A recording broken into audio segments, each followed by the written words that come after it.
I've paid for some branding projects before where I paid $26,000 and got a mood board. You got some forms too. It's a hell of a mood, bruh. That's an expensive ass mood.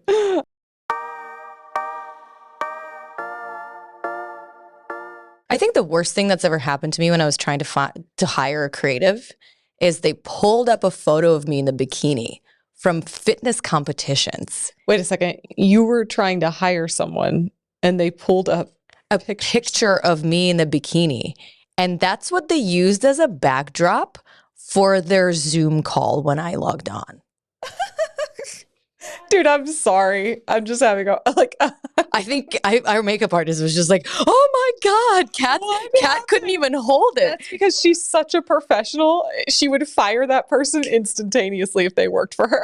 What would be your reaction if you got on Zoom and you saw yourself as a background in a bikini for their Zoom call? Like, what would you do if somebody pulled up a photo of you from competition days and did that? I mean, people have asked me they'll come in for an interview and they'll be like, oh, I found you on Google when you competed. And I'm like, oh, thanks. I never put those videos on there. Somebody took them and put them up there. It's and exactly what can't happened. Remove them. It's exactly what happened. Like, well, whatever. I usually take it as a compliment and move on, but I've never had someone bring pictures in from my competition, except for when I was in a custody battle.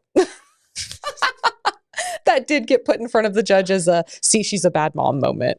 I'm not exactly sure why that made me a bad mom. Probably because I was prancing around in a bikini or something. I'm not really sure, but I think the judge actually liked it. Was it a woman or a man? Of course it was a dude. So I'm like, I don't know. I think that actually hurt you and helped me, but thanks. I think the only song I can think of in my head right now is like, I'm too sexy for my shit. Too sexy for my I was just like, when that happened in court, I was dumbfounded, like flabbergasted. I just kept my mouth shut. And then when I saw the judge's face, I was like, I guess it worked. What happens in court stays in court. Not really, but yeah. It's not like Vegas, baby. It's not like Vegas, baby. But we're here today to talk about how to get a good job. Yes. What are those key things that you have to do to interview well? I know so many people get stressed out about interviews. And a lot of times when we're interviewing, I can feel their energy. It's just like, oh, they want to say the right thing. They want to do the right thing. They want to impress you. All of that is understandable. It's nerve-wracking, right? And then from the opposite side of the table, you just want to get to know the person. And so it's such an interesting thing that the way that we do it. What are your key tips for interviewing? My key tips for interviewing, before I hop into key tips for interviewing, I believe that this podcast will offer such a range because Alicia has hired a lot of people. I've hired a lot of people. Alicia has hired for all types of different roles in executive and in construction, a couple different companies. I've hired a lot of creatives. So we bring such an amazing blend to the podcast. So I'm super excited to jump in today. Yeah, and share that. So my best tips for hiring. Let's go, because you did say you work with creatives constantly. Yeah. So obviously tip number 1, always pull up their bikini shots and compliment them. Use it as the back screen because Zalata loves that one. That's your number 1 way to get a job. No. She's deadpanning me here. No. Okay. No. So no, don't do that. Don't do that. You'll literally I'll just go click. It just falls flat. Oh, my connection is bad. Zoom just starts shaking. The computer screen starts shaking and you're like, and we're like, Zalata, that doesn't work, but okay. That's Alicia's number 1 tip for how not to get hired if you're working on Zlata's creative team. I love it. Okay. So let's break it down. Number 1 tip, if you are an entrepreneur hiring, you need to know what are the skills that you're hiring and what has this, and whether that person has already done that job before. And that starts with a job description and the most important description for that role. And I believe a lot of entrepreneurs also make the mistake of not having any KPIs in that role. What does success look like for who you're hiring? Do you want to break down KPIs? Ooh, key performance indicators. Baby, shabam, shakalaka, pow, pow. I love that. We just have to remember in the industry, we all know these terms and these acronyms, and it just makes so much sense to us.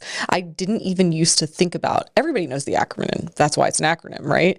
And then I realized I was seeing my employees like terror in their eyes as I was running through these things using all these acronyms. I had to create an acronym sheet for new people because it's like, if you aren't in the industry, how could you possibly know all of them? So acronyms have a... I've created an acronym sheet for my employees as well for different projects. And especially when in the podcasting space 10 years ago when I started my podcast, I used to say intro, outro, bridge. And those weren't the industry terms yet because we were just kind of learning what we're doing. And now I see people would always ask me like, what's an outro? And I'm like, clearly an outro is something that ends as I'm kicking your ass out the door. Episode. And then I saw in the podcasting software the other day, it was like, oh, music for intros and outros. And I was like, finally, they have caught up with my languaging. Yeah. So I do believe the most important thing is what does the success look like in that job? What does the success look like in this particular position?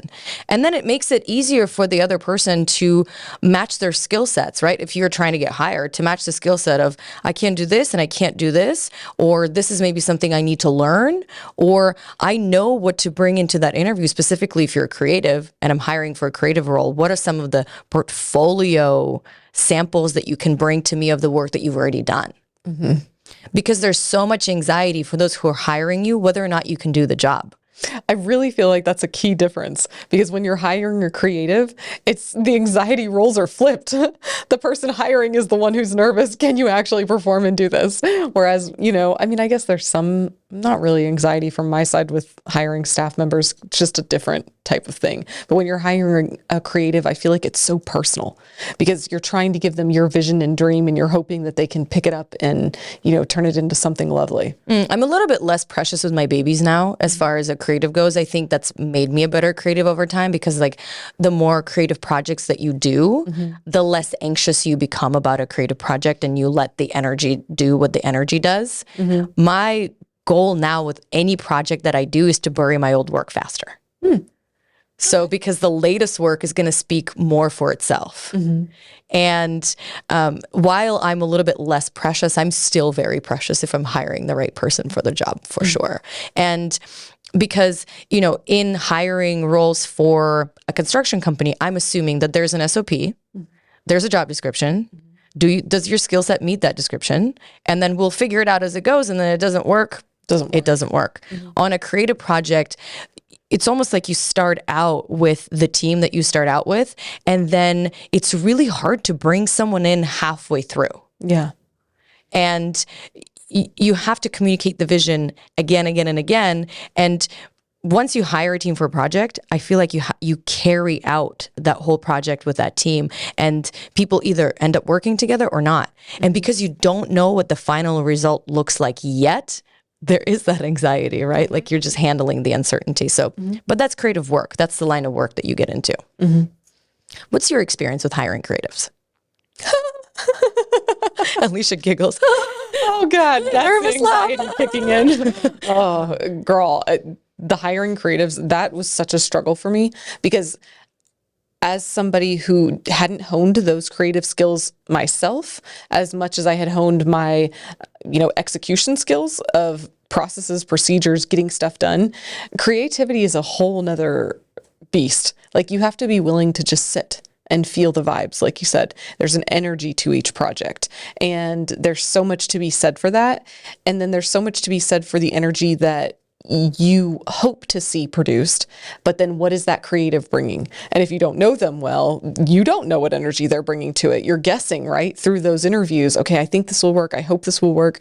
The last creative project I did before I met you, so without any of your help or guidance, I overpaid probably 5 times for what I got. And the team was so sweet. They were so sweet. They were so nice. I really enjoyed them. But looking back, I'm just like, man, I didn't get what I wanted at all. Even though I thought I was very clear with what I wanted. I thought I had been blatantly clear, but blatantly clear in business owner talk and blatantly clear in creative talk, those are 2 different things. So even now I'm learning this skill from you as I watch you engage other creatives for projects that we're doing, how you operate, how you talk, how you try to explain what you're looking for. So that's a skill I'm still honing. And if I have to say it. I have turned to you as my easy button. I'm like, Z, does this sound right? Z, does this look right? Am I on the right path here? Because it's just newer for me. So there's not much creativity in waterproofing. I know that's shocking. Take the SOP, throw it away.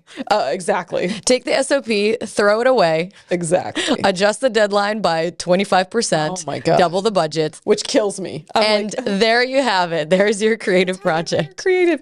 And you know, I have to say, I have one creative in my life. He and I have been working together for almost 10 years, and I adore him because he gets me. All I have to say is literally, I'll be like, can you make it Alicia E? Like Alicia -Y. And that just means, you know, Chris, fix it and make it beautiful. And he will literally turn around whatever I gave him and it looks exactly like what I wanted. So I got spoiled rotten by him, and he just reads my mind. I love it. We've worked together so long and handled so many businesses together that I think he just gets it now.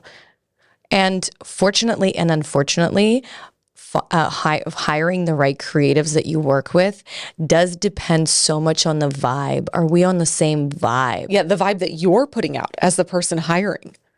And the vibe that they bring to the table. Yes. Do we jive? Do we gel? And the more projects that you do, the more projects that you do together, the more you find out if you gel. And there are those creatives that I've worked with that are incredible creatives, and they're incredible in their work, but we don't gel. And if you don't gel, it's not going to We don't gel. It's not a co-creative experience. It's like an ego battle dick fight of like, I like this, I don't like this, I like this, I don't like this. dick fight. My eggplant's gonna fight your eggplant. And I think what would make it easier for someone who's hiring creative to understand about a creative is that we collect our ideas over time. We collect and get influenced by different art shows that we go to, by different music festivals that we go to, by different friends that we have, by different experiences that we have, by different ways that we have resurrected in our art, by different plant medicine journeys, because I know a lot of artists experiment with plant medicines, right? And our art is so personal to us because we have collected it through experiences.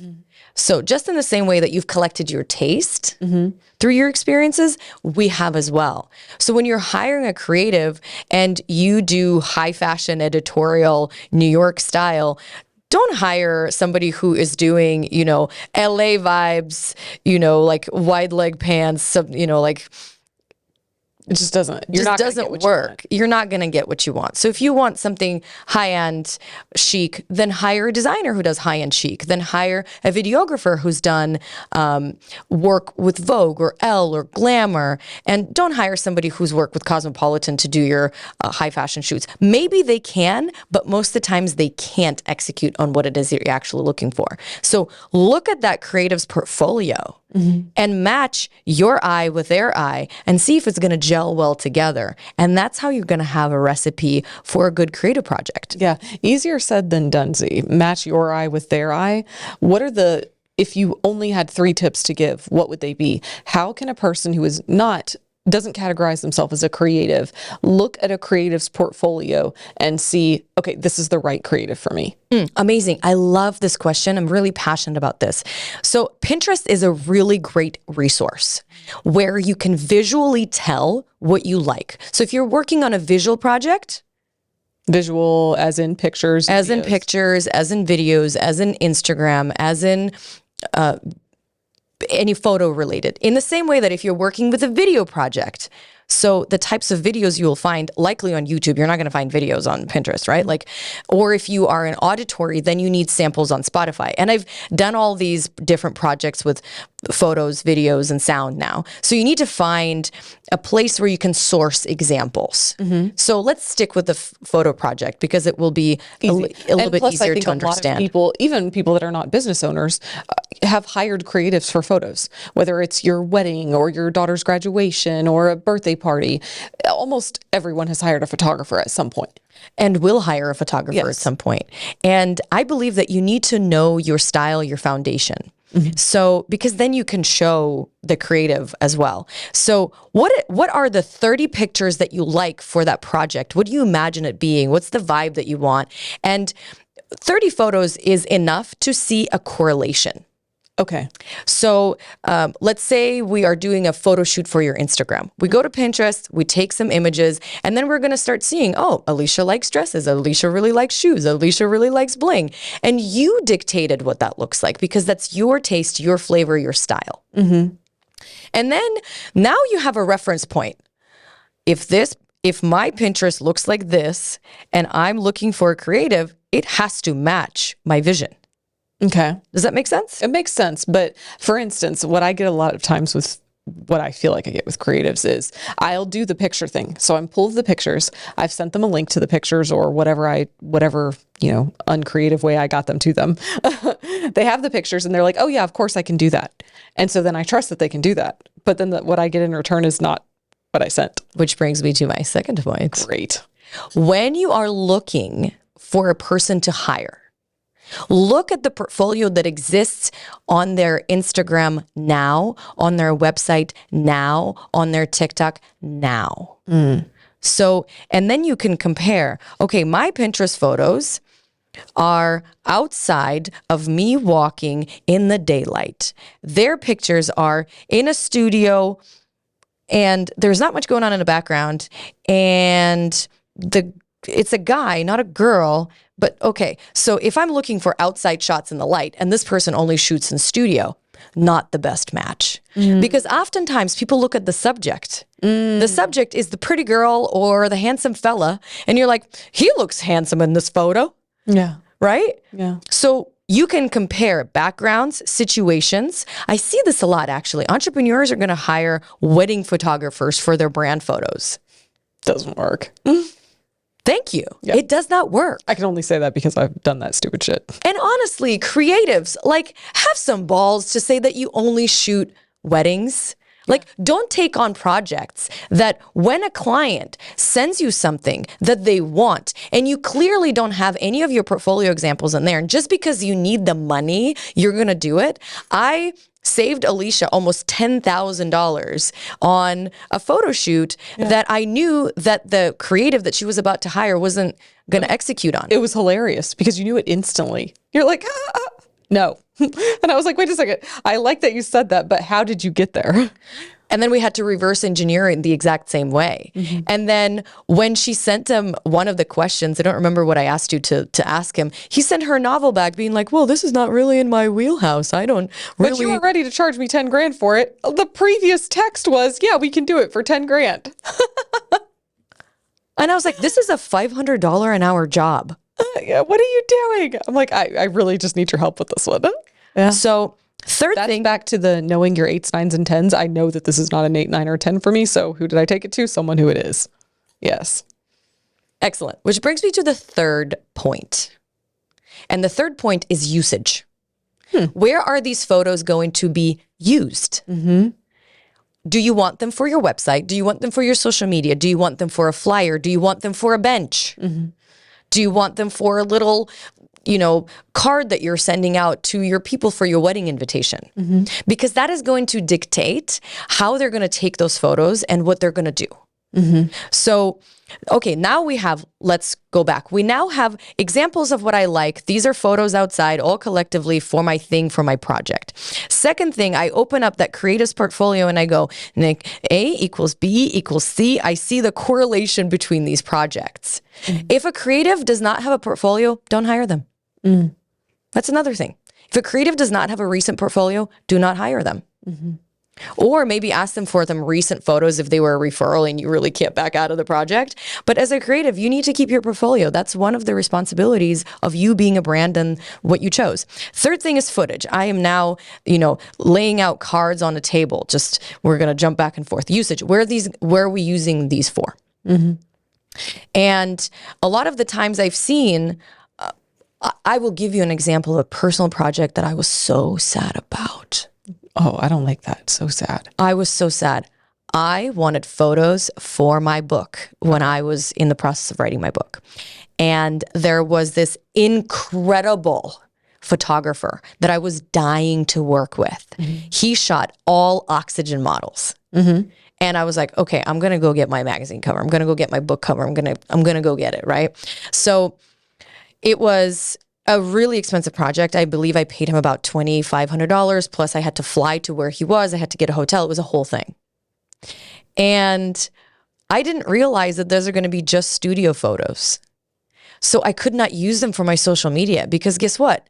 Nobody would really need a photo with no background, right? So even though I specified that I wanted social media photos, his shtick was studio photos. I don't even know, like that doesn't even connect to me now that I would hire that guy. But you know, you don't hire that guy anymore after you make a mistake, which is why I could help Alicia with her project and say, this guy only shoots studio. He ain't gonna shoot you well outside.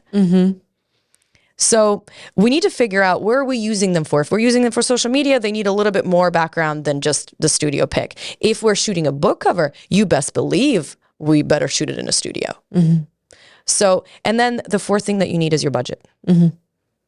Because creative budgets expand. For one photo on white backdrop, I can pay $600 to a good photographer and $15,000 to another good photographer.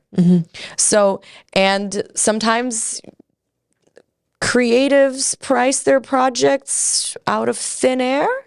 No, that never happens.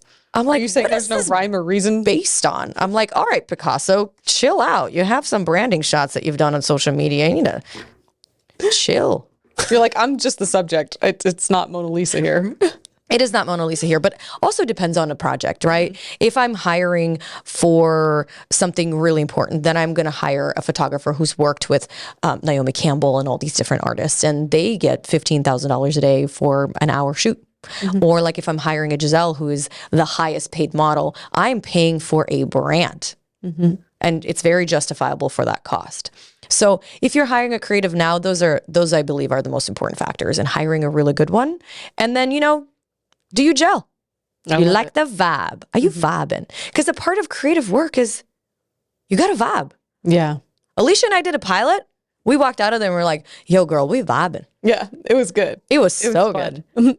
So, and sometimes, you know, you have to run a test. Do you vibe? Do you not vibe? And that's normal. You are the testing queen. I have to say that. I am the testing queen. It's because I've paid $5,000 for a shoot that never went anywhere. Nowhere. Those photos aren't even on my social media. That sucks. That sucks. Oh yeah, I've paid for some branding projects before where I paid $26,000 and got a mood board. And got a mood board.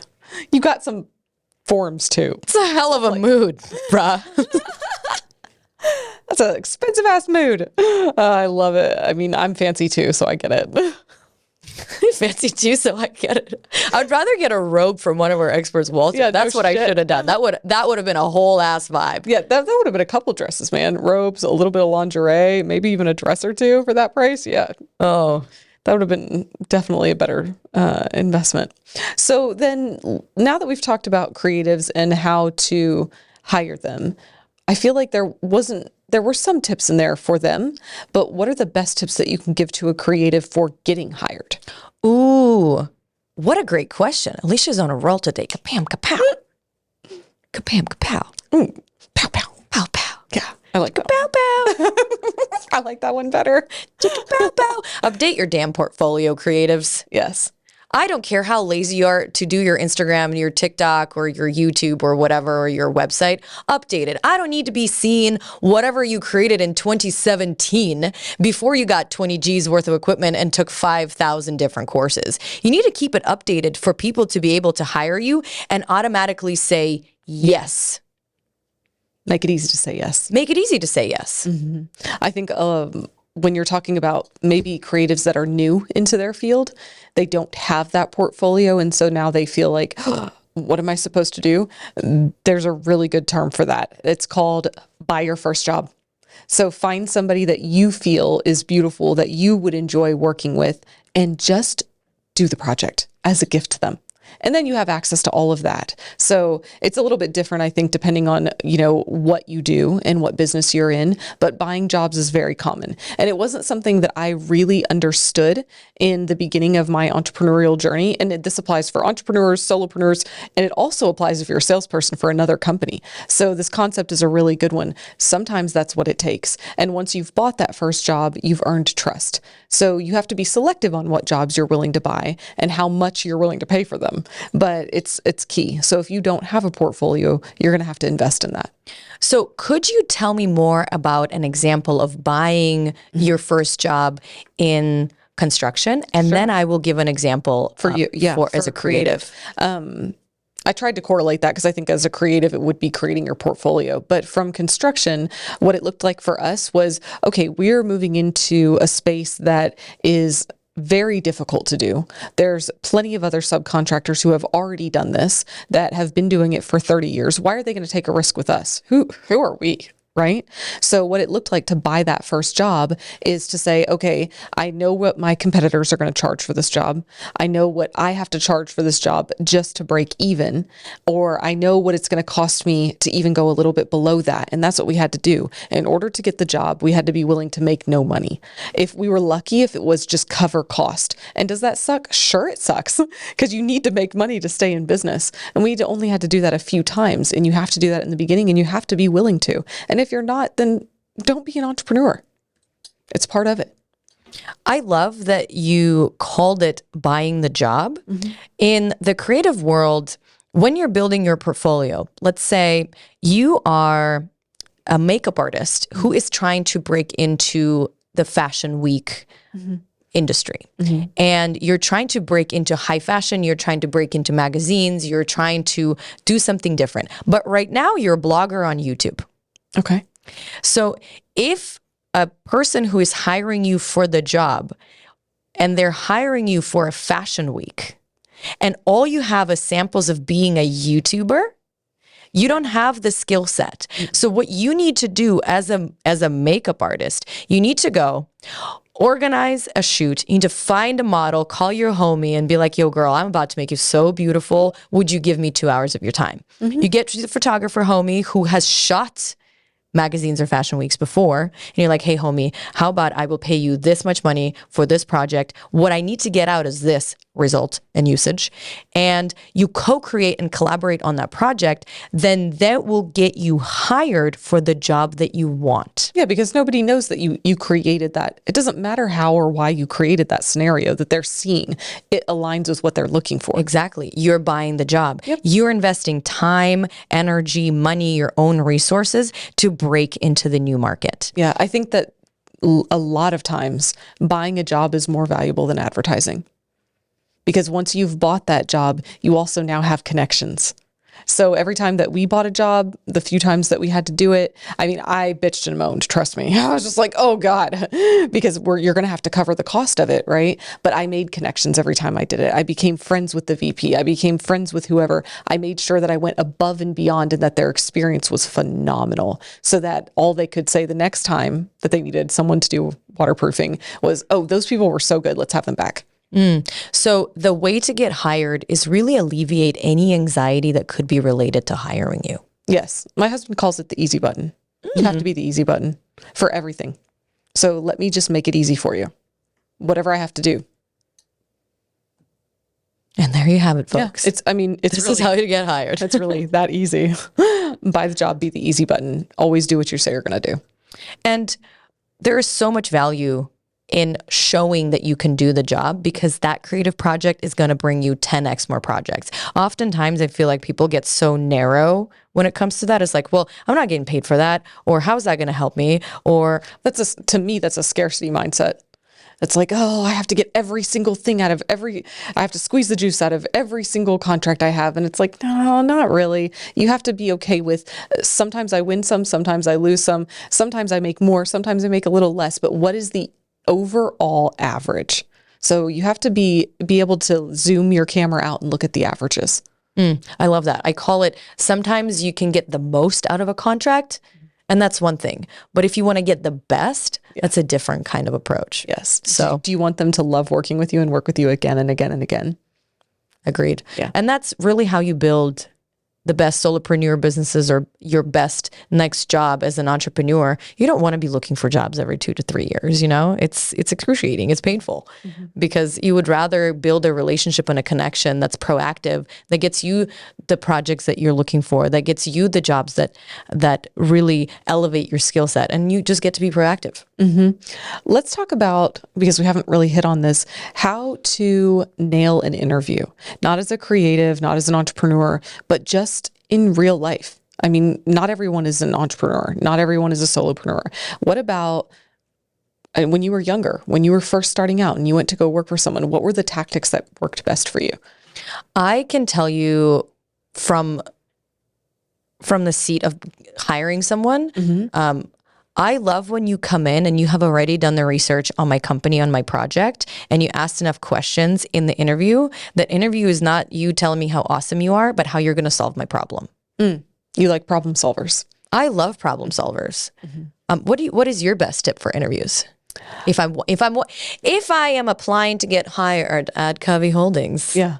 It's very much the same thing. I like to know that they've researched us. I like to know, and I also like to know when they've researched us personally, not just our businesses, not just went to our business website. I like when they know already the things that I have my hands in.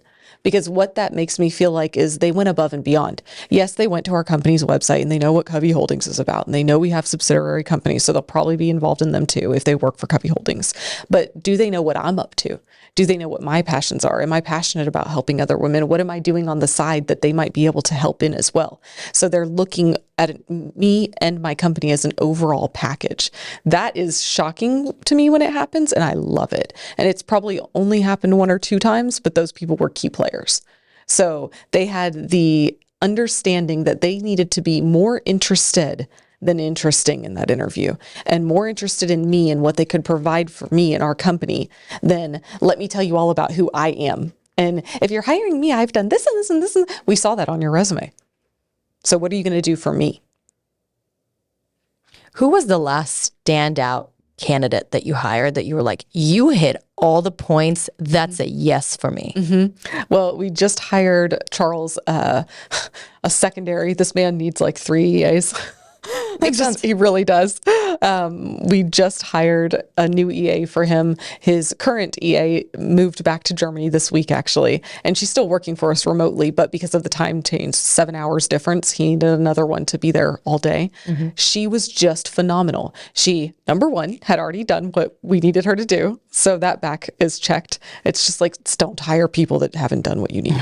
Right? Because then you're going to have to teach them everything. So she'd already done that.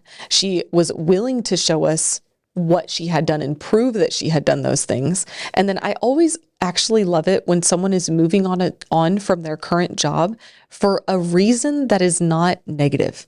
I hate when people tell me, well, my boss was just a little bit difficult to work for. I don't give a shit if your boss was the worst person in the world. Don't talk about it. We don't need to hear it, because you know what I instantaneously think? Oh, it was probably you. Like, you're dramatic and you're going to say the same thing about us that you said about the boss that you're telling us, because you think that that's okay. Yeah. So my immediate, you get a drama stamp on your forehead if you say that to me. Totally. If you tell me anything about how horrible your old boss was. Totally. So I love when I'm in an interview with someone and they sing their boss's praises. And then, of course, I'm going to ask them, well, then why are you leaving? So, it's going to be a little uncomfortable when you come up with that. But usually those people that have sung their praises, they have a good reason. My boss is moving to Miami. So before, I switch jobs, I'm going to go help him. If you're an EA, I'm going to go help him get settled there. I just didn't want to move. And for instance, this girl that we just hired, that's exactly what she did. She stuck with him his entire move. She helped train his new person. He knew she was going to leave because she had to stay here. She had her family. But when people have that type of relationship with their current boss, it makes me feel so much more comfortable bringing them into our fold, because I know that that's most likely the type of person they are. And so then I can expect that we're going to hold up our end of the deal, they're going to hold up their end of the deal, and then we've got this type of person working for us, because trust is such a big factor when you're hiring someone. It's like dating. That's how I feel definitely like Yeah. dating. So to sum up what Alicia was saying, because I couldn't help myself, I was like, this is so much good information. I just want to reiterate for me. Sorry. Reiterate for me, do your research on the company when you're walking in to get the job. If you've done your research on the founder, on the company, on the board of directors, on the executives or whatever, don't pull up the photo of them in the bikini during the interview. Don't need to be that excited about that job. Yeah. Well, I mean, and even if you are, if there's what I find to be very connective, and that is what interviews are about, connecting, we are humans. If you have done some of the things that I have done, please bring those up. That's a connection point for us. So if you were a fitness competitor and you found that I competed prior, that's cool. I'd love to hear that. Then also tell me, what did you learn in that? Or have a good follow-up question for me. How did that help you become who you are now? Those are the types of things that we want to hear, that the person that we're interviewing is really in tune with and understands that we're connecting as two people. So what are your curiosities about us? Because it doesn't work if it's just one-sided. I agree. Second thing that you said, show me you can do it and show me that you have done it. So what proof can you bring to the table that you have done the job description we're hiring you for? In my language, I was like, show me your portfolio of how you fit in. And then I love that you said, be more interested than interesting, because that's really key in understanding for yourself whether this is the right job for you, because you're also interviewing an employer at the same time. Yeah, definitely. I love it. You know, I learned from your second point, we learned that so the hard way. We have calendars that we need managed, right? It's the most important thing you can do for the president of a company is manage their time. And the person, it was so funny. Oh, I managed 10 executives' calendars. This lady did 10 people's calendars. And she actually did get hired because she had done what we needed. And I wasn't in this interview.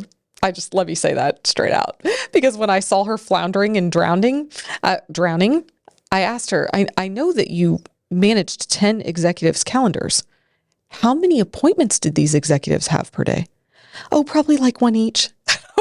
I was like, oh shit, you're used to doing 10 calendar appointments a day and you now have 30? No wonder you can't do it. So it's not about the number you've supported. It's about the actual amount of work that you're comfortable with. So she had led us to believe that she was very confident in handling and managing executives' calendars. And there's only 2 executives here, right? So it should be very simple if you had been doing 10. But that was our fault for not quantifying. What does that mean? That makes a lot of sense to me. Yeah, I felt bad about that one, actually, because I'm like, man, she never would have worked. Because if that was her max, 10 a day, and we're giving you 30 plus other work, you can't be successful there unless you want to really grow. And we don't want that for you. No, we don't want it for the person we're hiring. I hate terminating people. It is not something that I enjoy. It's just as bad as breaking up with dudes to me. Actually, it's worse, because I feel like, especially if they have a family, but I can't keep someone that doesn't fit, you know? We can do a whole another episode on how to fire gently. Oh, I hate that. But yeah, I guess you could. We would have to do it. Yeah. Just text. Just send him a text. You're fired. Not rudely like that. You are fired. Girl, we have had the weirdest people. Worry about bringing guns up there if you get fired. So we started construction.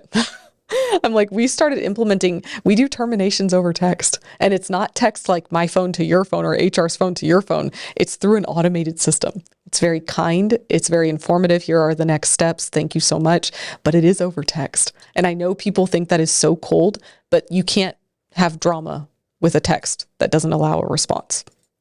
So how did you arrive at a text? Because I'm sure you gave there was a lot of thought. Knowing her, you gave people the time, the energy, the space, and you arrived at that system that was somehow. The best. So the last person that we took the time to sit with them and let them know that it wasn't working out came back into the office the next day screaming and yelling about how it wasn't fair and it wasn't right. I kid you not, this woman did this, and that's embarrassing and stressful for the rest of my staff to have to go through. And I just had to gently walk into the office and remind her that there were cameras everywhere and that she needed to go. Like, you need to go. Everything is going to be handled, all the documents, all the paperwork. This is my first rodeo. And that was the last time I was like, I won't take time to fire someone in person. It's not worth it. It's not worth the stress and anxiety that it could potentially cause my other team members. Also, because when you're being broken up with or terminated, I don't really think that's usually a growth moment for you. Maybe after when you're reflecting back, but usually in that moment, you're hurt. And so it's not a good idea to like, let me teach you something there. This isn't a teaching moment. Let me just give you the information, do it as kindly as I can, and let you know that all of the details are handled, and we'll be here to walk through the rest of the steps gracefully with you. Wow. I'm still on the fact that there are guns, and here's where I got shocked. I'm still on the fact that you are in Texas, and my brain went off on a whole other tangent of, I'm like, gun law, Texas, construction, not safe. Yeah. Our first office that we had, our construction office, our offices were at the front and there were glass windows. So on the outside, right? So in order to get into the office, you walked by ours. Granted, they were tinted, but there were some pretty like heavy altercations out in the field with guys. Different races, different ethnicities, they get into it. Somebody has to be terminated. And when somebody's hot-headed like that, there were many times that I was like, you know what? Someone could just come up here and go ape shit. And how would we just kill us? And so it was very uncomfortable. And then when that one girl did that, I was like, that's it. My safety is more important than your feelings. We all have to be that way. You have to put yourself first. So it's like, as much as I care about others, I will find a kind way to do this and reassure you that we'll walk through the appropriate steps, but I'm not going to put my safety at risk. So if you are on the firing end of the shtick, if you're on the terminating side, yes. How do you best handle it? Because then you gotta call for references. Then this goes on your resume. If someone's calling, LinkedIn. Correct. Oh, if you've been terminated. If you've been terminated, how do you best handle it? Wow. I mean, I never was terminated, so that's hard for me to. When I think about the people I've had to terminate, I like. Ooh, because we would go many steps before termination. There was always documentation. There was always growth conversations. So if you got fired from our office, then I don't know what you tell people. But I think I would probably just be honest. You know what? Here's the areas that I lacked in that job. Oh, that's a good one. Be honest. Because we always ask people, if I could speak to your boss, what would they tell me? What areas of improvement would they tell me you had? And my favorite ones are the ones that were like, oh no, there wasn't any. I did my job perfectly. And I'm just like, Charles will re-ask the question 2 or 3 times in different manners to try to give them the opportunity to, I wasn't perfect. Here's areas I could improve. We've literally had people that are like, no, nothing at all. And I'm like, please, can we end this interview now? It's like, what are your biggest strengths? You're like, I'm extremely well organized. Sometimes I'm a little bit OCD perfectionism. Yes, I'm like, same thing. Come on. That's just the opposite side of the coin, but just be for real. So I think if I got terminated, I would say, you know what? There were some expectations. I feel like these were the ones that I wasn't meeting. And those were ones that for whatever reason it was, that's not my strength. And I didn't realize that those would be expected of me. And so it just didn't work. But in this job that I'm applying with you, I know that the things that you're looking for from what you posted, those are my 8s, 9s, and 10s. And I know that I can crush at those things. I would ask them if they would be open to give me a paragraph feedback where I could improve. Oh, your prior? That's phenomenal if you do that. Yeah.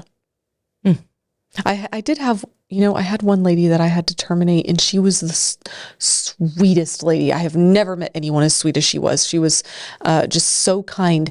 And, later, like a year later, she sent me a text and was just like, I wanted to let you know that working for you was one of the most amazing things I've done. And because of what you taught me, I was able to pay off, like she had some debt that she was working towards, because I do budgeting classes for our staff. That's something just as hey, if you want help. I was able to pay this and that off, and meeting you is one of the biggest blessings. Thank you for sharing and teaching me. I was dumbfounded. Like, wow, because I had terminated her.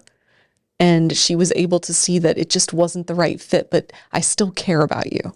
It had nothing to do with you as an individual person. It just had to do with the job. It was only business. I love that she did not internalize that experience. I've gotten those emails back from a couple of my EAs, couple of my ops people for the podcast. A lot of the people who I started my first business with that were working for me, they have their own businesses now. Yeah. They're the ones launching podcasts. They're the ones doing design for different books. They're the ones doing ghostwriting.